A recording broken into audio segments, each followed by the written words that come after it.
Let's get to the D tier. I called this D tier, I'm worried. I think it's only 3 quarterbacks. The tier where they could be good this year. There's a world in where they outperform expectations. But these are your most likely quarterbacks in the NFL at this point, with all the other ones gone, where the wheels could just fall off, where it could be really bad, right? Like where it just could be ugly, your offense stinks, you're thinking about benching them halfway through the season. This is that tier, in my opinion. And it's Justin Fields, the Jets, Russell Wilson, the Giants, and then Sam Darnold, Seahawks. Unsurprisingly, 3 quarterbacks who have all changed franchises this offseason. This is the D tier for me. And now Darnold's inclusion may offend some. And obviously, Seahawks fans, this might be the first one where they're bitching at me. But obviously, like once you get to the C tier, B tier, A tier, like once you get to the quarterbacks that are above them, it gets hard to really justify putting them in those tiers. And also, just go back to the final 2 games of last year. That's the most worrisome thing to me. He went 43 of the season on the line. Lions, Rams, 43 of 81, 53% completion, 411 yards in those 2 games, 1 touchdown, 1 interception, 5 turnover-worthy plays according to PFF. It was losing football. It was losing football. And that's what I'm worried about in this tier. You know the story about Cinderella, right? Yeah. Oh, yeah. Everyone knows. Yeah. So, pumpkin. I mean, everybody always says, "What?" You know, Pete Prisco is always like, "When's he going to turn into a pumpkin?" And I was like, "You don't even know the story of Cinderella, bro." But he is Cinderella, and I hate to think that he knows Snow White better, Pete. I hate to think that you know, I agree with you on Sam Darnold, and the D tier to me is because the next couple tiers we're going to frame them, and you'll have a better understanding of where we're going, but when you don't have the roster to bolster a less than quarterback, you're going to end up in the D tier. Yeah. And while I do think that the Jets have a good defense, the Giants obviously have a good defense, the Seahawks have a good defense, you got to score points to win the National Football League. Justin Fields has not been as prolific and productive as you'd like to see in the passing game department, although I think his leadership, his toughness, ability to run the football makes it fun to watch. Russell Wilson has become somewhat of a one-trick pony here as of late. And then for Sam Darnold, like you said, which version of Sam Darnold? Is it going to be lowercase Sam or uppercase Sam? And is there a worse version than that we haven't discovered at this point in his career yet? Because he doesn't have Kevin O'Connell, Justin Jefferson, 2 great tackles. There's a lot. This is almost an unknown tier. Like he could be F tier, could be D tier, might be C tier if things really go well for him. It's just it's a tier where, and I think we need to compare it. So we need to get to the C tier to really compare it to this. It's a tier where you just the likelihood. You just no one in the C tier would trade their quarterback for any of these guys in the D tier. They just would. Like no one in this tier is trading their guy for Sam Darnold. So let's get to the C tier. It consists of, and this is where I think I'm probably going to catch the most offense. I think inclusions in this tier are going to hurt fans' feelings the most. And I feel like, and I'll explain myself, I'll support it. But it's Jared Goff of the Detroit Lions, Brock Purdy of the San Francisco 49ers, Tua Tagovailoa of the Miami Dolphins, Jalen Hurts of the Philadelphia Eagles, Kyler Murray of the Arizona Cardinals, Bryce Young of the Carolina Panthers, and Bo Nix of the Denver Broncos. I called it top of the market deals, but they need the supporting cast. Like these guys are all outside of the 2 guys on rookie contracts. They're all getting paid like franchise quarterbacks. But I think we've seen from some, if not all, at points during their career that when they haven't had the supporting cast, it might not be good. Like there's a good chance it won't be good. And there's some days that they do have the supporting cast and they just don't have their fastball. Also that we've seen it before. It's you. If you have these guys, you better have everything else if you want to win a Super Bowl. You can. This is C tiers. When I did this exercise, I was actually kind of floored at how many guys where I'm like that your team is happy with as your franchise quarterback. Like I don't think any of these guys are really complaining where it's like, we don't have a quarterback. All these teams are happy with them. And obviously Bryce Young and Bo Nix are kind of like, if I would have done more tiers, I would have put them kind of in their own tier lateral to this. That was just like, hey, they're up and coming. We don't know at this point, kind of. There's a lot to be excited about, but they're definitely not in any of the elite sort of tiers in the NFL. But the guys like Jalen Hurts, Kyler Murray, Tua Tagovailoa, Brock Purdy, Jared Goff, like Goff, Purdy, Tua, they're all top 5 over the last 3 seasons in passer rate. Like they can, if you put all the talent around them, and they've all had obviously great offense coordinators. Jared Goff over his career, Sean McVay, Ben Johnson, Brock Purdy, Kyle Shanahan, Tua Tagovailoa, Mike McDaniel. When you have those guys with the great offense coordinator, they can put up great numbers, but they don't have big arms. They're not adding more, at least those guys in terms of runner. Kyler and Jalen Hurts are, but those guys are probably far worse in terms of passers than Goff, Purdy, Tua. So it's just a tier where, again, when you're paying them a lot of money, it's going to be difficult to get to a Super Bowl unless you're just the Philadelphia Eagles and have a god tier defense, god tier offensive line. You know, Jalen Hurts had top 3 O-line, top 3 wide receiver room the past 3 seasons. When his game really turned into franchise quarterback, he had the best supporting cast in the NFL over that span. So it's always hard. But if you have the best supporting cast in the NFL, you should be in the MVP conversation if you truly are a tier A quarterback, a tier S quarterback, a tier B quarterback. Those guys, when they have the supporting cast, they get in the MVP conversations. So I don't know. That's my roundabout way of saying I think all these guys are very good franchise quarterbacks who can lead high-end offenses. It's just it better be perfect around them.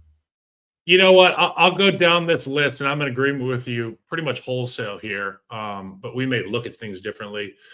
Jared Goff's in a different boat than Sam Darnold, which is why he's in a different tier. Yeah. And he has earned his ability to be in this C tier category. Really good quarterback, not elite, but obviously the ability to be productive and stay on time and in rhythm and coachable, all that stuff. Brock Purdy's been tough. He's a gamer. He's a guy that's dealt with all kinds of situations. But to your point, if Kittle goes down, if McCaffrey goes down, then all that weight goes on the bar that's sitting on Brock Purdy's shoulders, and he's going to have to, put some ass into it. For Tua, the only issue with Tua is, can he stay healthy? And, that's about all I'll say. When Tua's on, there's nobody that runs McDaniel's offense better. I mean, I can't think of a guy that I'd rather have in that offense. I mean, maybe there's a handful of guys, but Tua is pretty tailor-made for it. Kyler Murray is unbelievable to watch. And if the rest of the team can pick up the slack, I know they've got a great tight end. I know they got Marvin Harrison. But if those guys take the next step, the receiver in particular takes the next step, Kyler Murray could be in another tier. Now, people are going to be really pissed about hearing that Jalen Hurts is in this need supporting cast category. But at the end of the day, he has a supporting cast. So we really don't know what he would be like without it. His entire career, he's been on these elite teams with great supporting casts, Alabama, Oklahoma, and obviously the Eagles. So there is an argument to have him in this because he it's almost like, the kids who grow up with money, Nepo babies. It's like, well, he's a Nepo baby. You have to discredit everything he's done. Yeah. I would argue that this Jalen Hurts guy is special. And he's a gamer. And in the biggest games, he has his best games. He's almost got 2 Super Bowls now. He almost beat Patrick Mahomes. I would say he outdueled Patrick Mahomes and lost in the football game. That would have been his first Super Bowl. So the Eagles fans are going to come knocking for that one. Bryce Young, I think it's a great spot for him. Obviously, a lot of people wrote him off early in his career, but he's done a great job keeping the noise outside, keeping those what are those things called? Earmuffs on, and just playing ball. And he's gotten better the entire time. Bo Nix, I think he knows what he is. I think Sean Payton knows what he is. I think the Broncos fans knows what he is.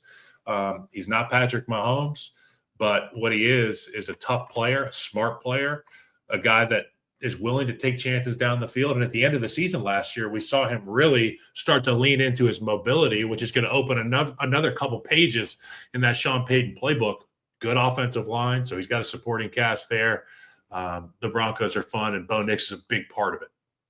Yeah, I think I was a little conservative with him. Like, I think there's a world where he joins the B tier this season very easily, considering just how good his rookie year was historically compared to other rookies. I mean, he had the 3rd most deep completions in the NFL last year during the regular season. He had the 5th lowest turnover. 3rd most deep completions? Yeah, Bo Nix, the one who doesn't throw downfield, right? 3rd most deep completions in the NFL last year. That's awesome. As a rookie. And still did it without turning the ball over or putting the ball in harm's way. And if you look over the second half of the season, he was as good as it got in terms of that. Just was not except for Caleb Williams. Yeah, the GOAT. Well, you got to throw it to put the ball in harm's way. Hey! So move it along. Move along. Okay. Bryce Young's the interesting one. I think probably the most one of the hardest quarterbacks to rank on this list because of a number of reasons. One, the terrible receivers he was throwing to. Two, how different he looked from weeks 1 and 2 to second half of the season when he took over as starter. But I think given my eval on him coming out, given just, against top defenses, how he looked against the Philadelphia Eagles, the best defense in the NFL last season, dueled them right down to the end and was able to get drop away from winning that football game. I think he is firmly in the franchise quarterback tier. This is kind of the first franchise quarterback tier, though. So I'm not going to put him any higher than this. He really needs to. Yeah, he has a lot to prove this year. I'll just say that. He has a lot to prove this year. But I think he is. If you're the Panthers fan, you're not looking anywhere else at the quarterback. You're buying that jersey. That's what it comes down to. Are you buying the jersey, or are you getting a receiver jersey? No. If you've got a quarterback, you buy their jersey, and if you don't, you're probably in the D tier. And that's where we're at. Yeah, I think that's a great. You're not seeing a lot of Wilson Giants jerseys. You're not seeing a lot of Darnold Seahawks jerseys. You're not seeing a lot of Fields Jets jerseys. You are seeing a lot this year, though. You're seeing those jerseys. You're a fan of the team. Yep. You're buying these jerseys. This is like when the Mike Glennon signing to the Bears happened. And he made a good amount of money, and it was we went out and got Mike Glennon. But I was like, I don't think we're gonna have any Mike Glennon jerseys. And I love Mike Glennon. I love Mike Glennon. I forget what number Mike Glennon was. 8 maybe, or hold on, let me find out. That sounds right. That feels right. God, I don't have CTE. Or maybe 18. Mike Glennon. He wore number 7 in Vegas, 8 in Tampa, 2 in Jacksonville. Yeah, he's a single digit guy. You know they're not a franchise quarterback when they've had multiple numbers. When you're bouncing between numbers, that's when you're unfortunately dude. Quarterbacks so hard. Quarterbacks so hard. All right, let's get to the B tier, where I'll just name the names and then you tell me what you think. I'll give support for it afterwards. It's Baker Mayfield of the Bucs, Dak Prescott of the Cowboys, Jordan Love of the Packers, Trevor Lawrence of the Jaguars, Geno Smith of the Raiders, Drake May of the Patriots, and then Matt Stafford of the Rams. It's funny because this list reminds me of just like a list of quarterbacks that I'd want to go to the bar with. So if I look in the C tier, I don't want to go to the bar with Goff. Purdy, maybe. Tua, no. Kyler, no. Jalen, no. Bryce Young, no. Bo Nix, maybe. D tier, Justin Fields, no. Russell Wilson, no. Sam Darnold, no, maybe. But then you get to the B tier. Baker Mayfield, smashing beers. Dak Prescott, we're crushing beers. Jordan Love. Maybe too many. He got a DUI coming out of college.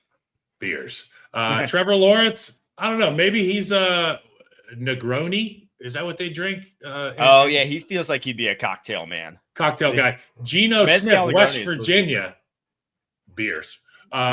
Drake May probably put some beers down. So now I'm going to go down the list and talk football. Okay. Baker Mayfield is like the Ulysses S. Grant, Teddy Roosevelt, leader of men that any football team would die to have. 4,500 yards, 41 touchdowns.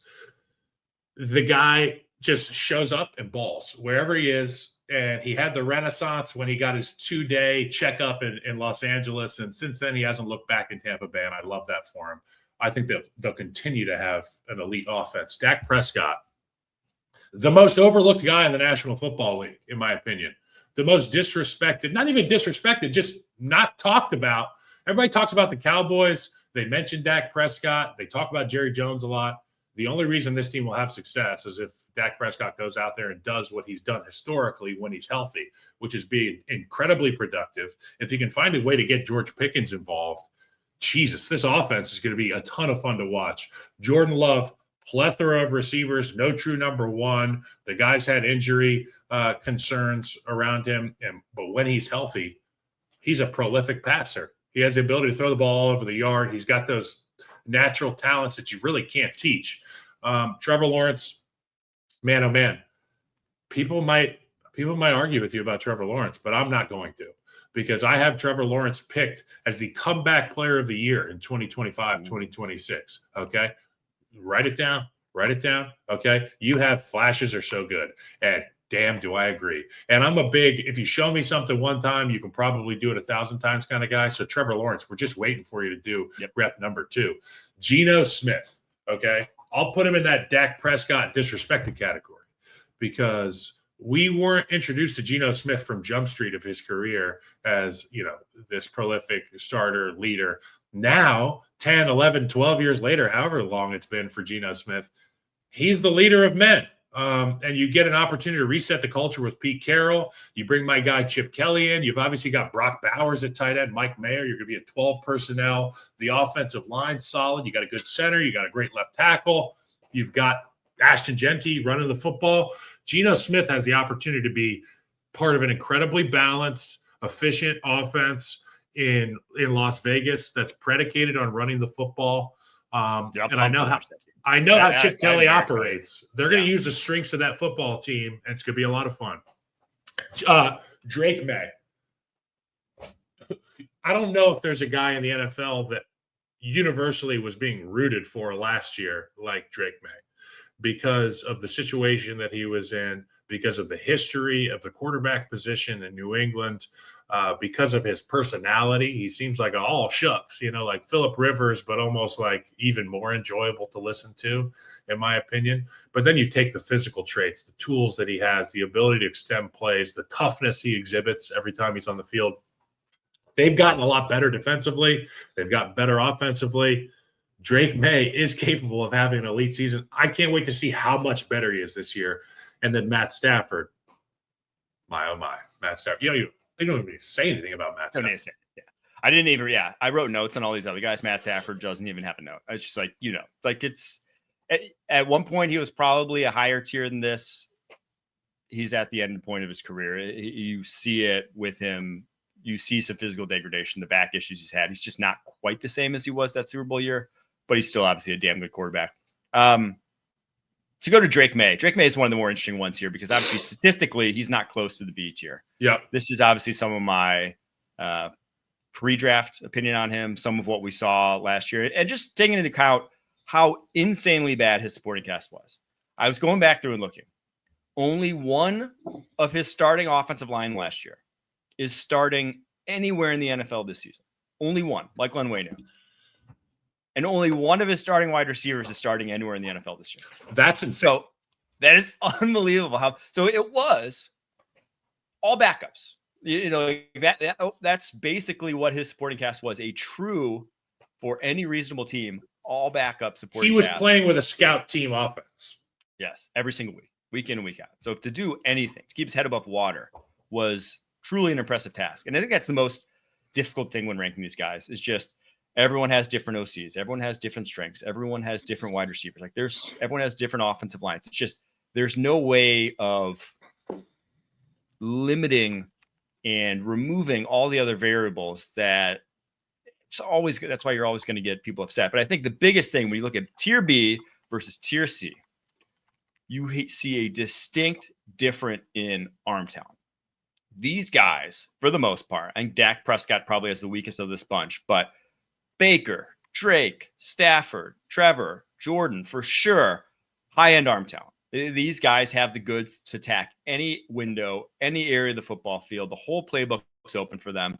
And you see that with all these guys when it comes to like 2-minute situations and end-of-game situations. They are capable of leading those drives regularly. You see it from this tier. That I just think the tier behind doesn't have quite the same juice in that regard. Just not just a little bit less. And that's, to me, the biggest deciding factor between these two tiers is just the tools they bring to the table. And I would almost say this tier could have an AKA. So it's B tier, capable of elite seasons, AKA we just need to get the ball back. I remember playing with guys where it was like, hey, man, we just got to get the ball back for Buddy, because he can do it. And there's been teams before where I'm like, we need to get a pick six now. Like we need a strip fumble touchdown. So yeah, B tier. Yeah, exactly.